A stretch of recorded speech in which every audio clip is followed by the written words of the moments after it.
उत्तर प्रदेश के संभल जिले में शाही जामा मस्जिद में सर्वे के दौरान हिंसा भड़कने से 4 लोगों की मौत हो गई और कई लोग घायल, जिसमें पुलिसकर्मी भी शामिल है।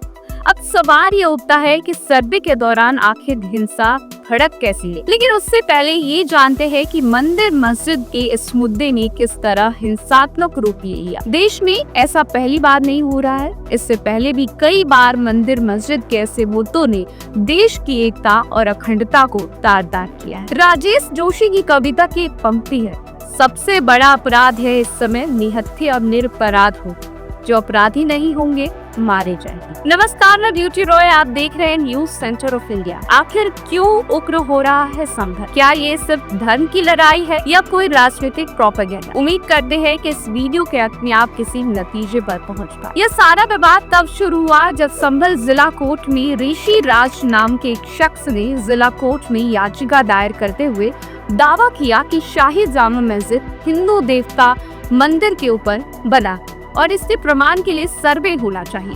इसके बाद जिला अदालत ने सर्वे का निर्देश दिया। पहली बार जब सर्वे हुआ तो सब कुछ शांतिपूर्ण तरीके से हो गया, लेकिन जब दूसरी बार टीम सर्वे करने पहुंची तो मामला बिगड़। दरअसल सर्वे के दौरान जब टीम मस्जिद में पहुंची तो वहां विरोध कर रहे लोग अचानक उग्र हो गए और पुलिस पर पथराव करना शुरू कर दिया। इसके बाद आसपास खड़ी गाड़ियों में आग लगानी शुरू कर दी। पथराव के दौरान पुलिस ने भी भीड़ को तितर-बितर करने के लिए लाठीचार्ज किया और आंसू गैस के गोले दाग दी, जिससे माहौल और तनावपूर्ण हो गया। अभी तक इस हिंसा में 4 युवकों की मौत हो गई। मृतकों की पहचान नईम, बिलाल, नुमान के रूप में हुई है। इस मामले में अभी तक पुलिस ने कुल 21 लोगों को हिरासत में लिया, जिसमें 2 महिलाएं भी शामिल है। मुस्लिम पक्ष का आरोप है कि सर्वे करने जब टीम गई तो उनके साथ कुछ लोग थे जो जय श्री राम के नारे लगा रहे थे। इससे मुस्लिम लड़के भी बाहर आए और बहस में मामला बिगड़ता चला गया। आइए जानते हैं हिंदू पक्ष द्वारा किए गए दावों में कितनी सच्चाई है। हिंदू पक्ष ने जो दावा पेश किया है उसके लिए कोर्ट में 3 सबूत दिए गए, जिसमें 2 किताब और एक रिपोर्ट शामिल है।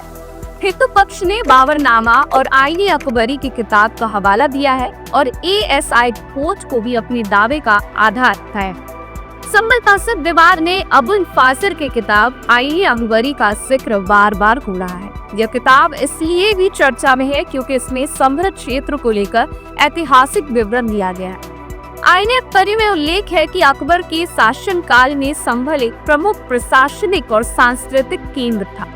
ये भी बताया जाता है कि इस क्षेत्र में कई मस्जिदें और अन्य धार्मिक स्थल भी बनाए गए या फिर पहले से मौजूद संरचनाओं को धार्मिक स्थलों में बदला गया। इस विवाद में यह दावा किया जा रहा है कि संभल के विवादित मस्जिद शायद किसी पुराने धार्मिक स्थल जैसे कि मंदिर पर बनाई गई हो सकती है। हालांकि यह विवाद केवल ऐतिहासिक तथ्यों पर ही आधारित नहीं है, इसमें धार्मिक राजनीतिक मुद्दे भी जुड़े हुए हैं जो इसे और अधिक संवेदनशील बना रही है। संभल को प्राचीन भारत के एक ऐतिहासिक नगर के रूप में बताया गया है, जहाँ मुगल काल से पहले भी राजाओं और साम्राज्यों का असर था। आईने अकबरी में उल्लेख मिलता है कि अकबर के शासन काल में धार्मिक स्थलों और सांस्कृतिक धरोहरों को संरक्षित करने की कोशिश की है।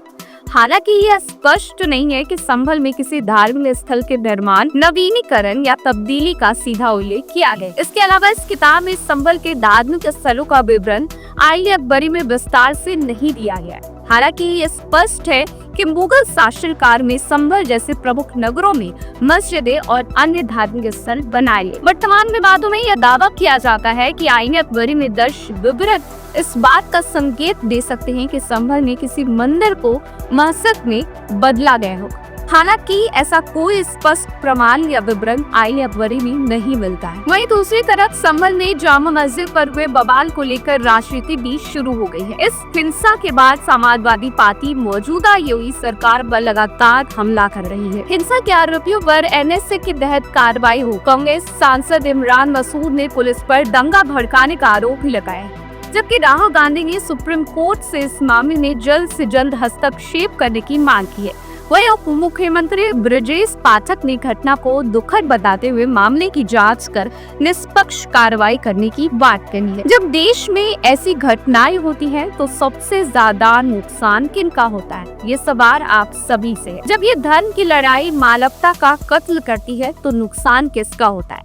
जरा सोचिए कि संसद में बैठी किसी राजनेता का नुकसान होता है? नहीं होता।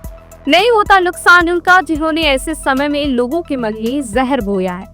इस मामले में कहीं न कहीं प्रशासन की भी जिम्मेदारी बनती है कि वो ऐसे समय में बेहतर रणनीति के साथ आए, जिससे ऐसी हिंसा होने की संभावना ना हो। बाकी रही मंदिर मस्जिद के साक्ष्य को साबित करने की, तो ये जांच आने के बाद ही पता लग पाएगा। फिलहाल इस खबर में बस इतना ही। ऐसे ही देश दुनिया की तमाम खबरों के लिए देखते रहे न्यूज़ सेंटर ऑफ इंडिया।